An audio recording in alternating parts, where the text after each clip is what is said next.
Water की यानी पानी की हमारी जिंदगी में क्या इम्पोर्टेंस है, ये बताने की बिल्कुल भी जरूरत नहीं है, क्योंकि आप जानते हैं कि हर ऑर्गेनिज्म की ग्रोथ के लिए पानी एक बहुत ही इम्पोर्टेंट फैक्टर है।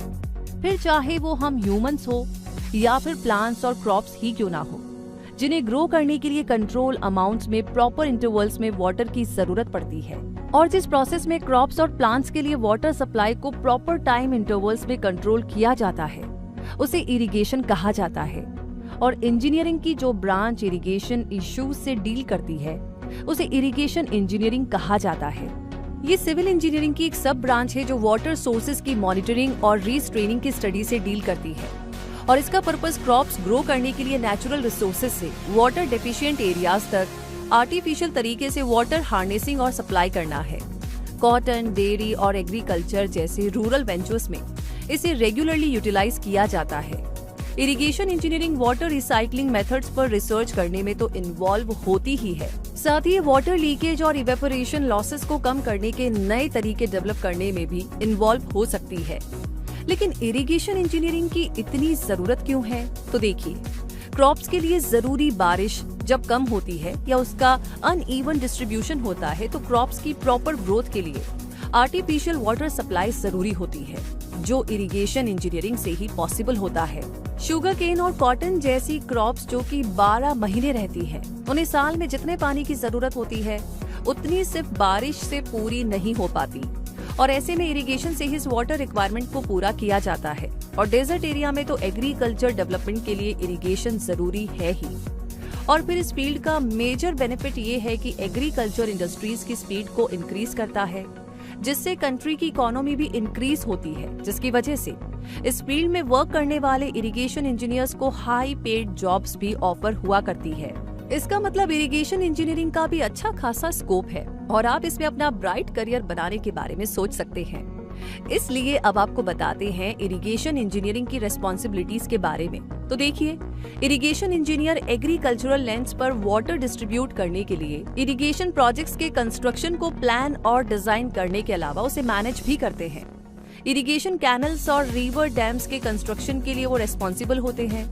सॉइल ड्रेनेज पर रिसर्च कंडक्ट करने के अलावा फॉरेस्ट और रेंजेस के कंजर्वेशन के लिए रिसर्च करना भी इरिगेशन इंजीनियर का ही काम होता है।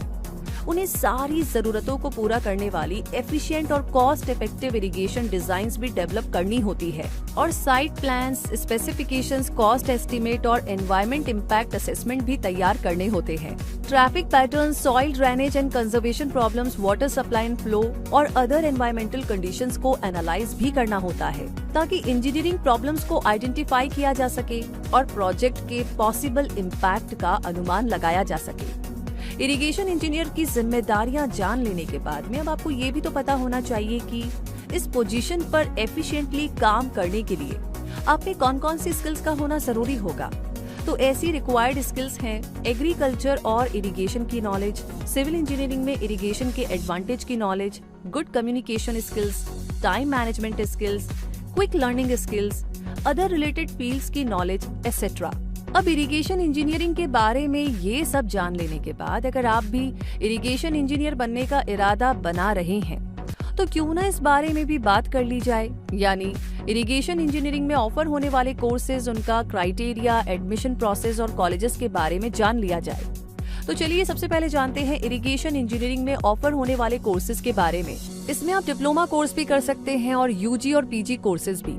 और ये कोर्सेज हैं diploma in agricultural and irrigation engineering, BE civil irrigation and water engineering, BE irrigation engineering, B Tech irrigation engineering, B Tech irrigation and drainage engineering, B Tech soil and water conservation engineering, B Tech water resource development and management, M Tech land and water resource engineering, M Tech irrigation engineering, M Tech land and water resource engineering, M Tech irrigation and drainage engineering, M Tech soil and water conservation engineering, M Tech water resource development and management, ME civil irrigation and water engineering और ME irrigation engineering. तो masters degree के बाद में अगर आप चाहे तो irrigation engineering में डॉक्टरल कोर्सेज भी कर सकते हैं, जैसे कि पीएचडी इन वाटर साइंस और PhD in agricultural and irrigation engineering.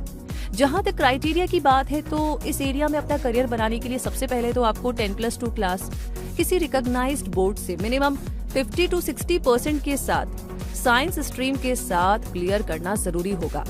उसके बाद आप एंट्रेंस एग्जाम क्लियर करके डिप्लोमा या यूजी कोर्स से अपनी ये लर्निंग जर्नी शुरू कर सकते हैं। यूजी और पीजी कोर्स में एडमिशन के लिए कुछ पॉपुलर एंट्रेंस एग्जाम्स है JEE mains, COMEDK, BITSAT, TANCET, GUJCET और गेट।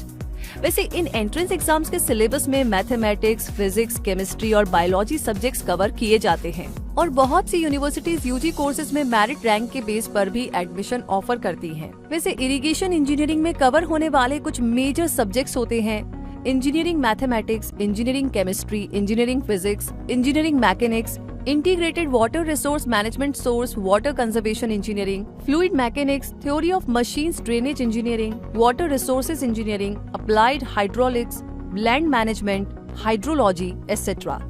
अब जान लेते हैं इंडिया के ऐसे बेहतरीन कॉलेजेस के नाम जहां से आप इरिगेशन इंजीनियरिंग में कोर्स कर सकते हैं। IIT Guwahati, IIT Bombay, IIT Madras, IIT Kanpur, Anna university Chennai Tamil Nadu, lovely professional university Phagwara Punjab, MET university Noida Uttar Pradesh, Birla institute of technology and science Pilani Rajasthan, national institute of technology Tiruchirappalli Tamil Nadu, Delhi technological university Delhi.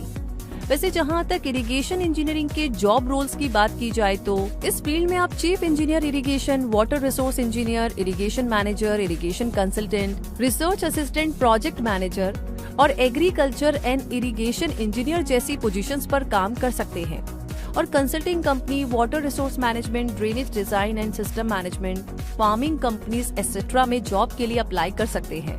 इस फील्ड में ऑफर होने वाले सैलरी पैकेज के बारे में जाने तो एक इरिगेशन इंजीनियर को मिलने वाली average annual salary 4.5 lakh per annum हुआ करती है, जो शुरुआत में कुछ कम भी हो सकती है जब आप फ्रेशर हैं, लेकिन एक्सपीरियंस के साथ ये सैलरी काफी इंक्रीज भी हो सकती है। इसलिए अपनी स्किल्स और नॉलेज को शार्प रखें ताकि आप टॉप ऑर्गेनाइजेशन में जॉब के लिए अप्लाई कर सके और आपको हाई सैलरी पैकेज और करियर ग्रोथ मिल सके। वैसे ये जानकारी, ये वीडियो, ये रिसर्च आपको कैसी लगी कमेंट सेक्शन में लिख करके हमें जरूर बताइएगा। लाइक ऑलरेडी आपने कर दिया है तो प्लीज अपने दोस्तों के साथ इसे शेयर करना बिल्कुल ना भूले। हो सकता है वो इस बारे में सोच रहे हैं या हो सकता है कि इस वीडियो को देख करके उन्हें आइडिया मिले कि वो ये भी कर सकते हैं। करने के लिए ना जानकारी होना बहुत जरूरी है और सही जानकारी आपको देता है क्विक सपोर्ट। वैसे जितने भी नए लोगों ने आज ज्वाइन किया है प्लीज आप सब्सक्राइब करके बेल आइकन को प्रेस कर लीजिए ताकि हर वीडियो आपको समय समय पर मिलता रहे। इसके अलावा कोई टॉपिक है जिसके बारे में आप वीडियो देखना चाहते हैं तो लगे हाथ आप वो भी हमें लिख करके भेज सकते हैं। रूबी आपसे मिलेगी नई जानकारी के साथ नए वीडियो में, तब तक के लिए आपसे कहूंगी धन्यवाद।